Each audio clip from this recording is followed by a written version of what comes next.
Israel ফিলিস্তিন যুদ্ধ একেবারেই বন্ধ হয়ে গেছে। মিশরে আসার পূর্বে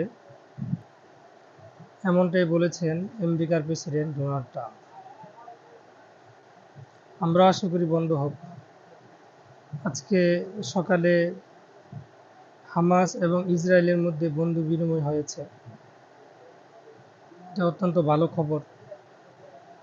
মিশরের বিশ্ব নেতাদের মিলন মেলা হচ্ছে, উদ্দেশ্য ইসরায়েল ফিলিস্তিনের যুদ্ধবিরতি নিয়ে কথা।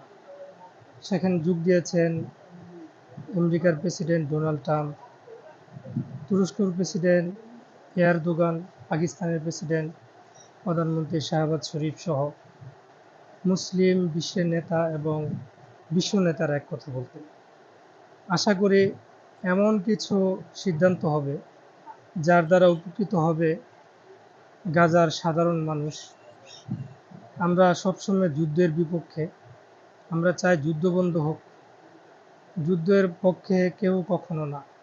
আর এমন কিছু হোক যাতে করে দখলদার বাহিনীর কোমর ভেঙে যাক, দখলদার বাহিনী দুদিন পরে পরে গাজার নিরীহ নারী, শিশু ও সাধারণ মানুষের উপর হামলা না করুক, এই আশা আমরা করি। কিন্তু বেশি আশা করতে পারি না, কারণ দখলদার বাহিনী এমন এক লোক যাদের কথার কোনো গ্যারান্টি নাই, কাজের কোনো গ্যারান্টি নাই।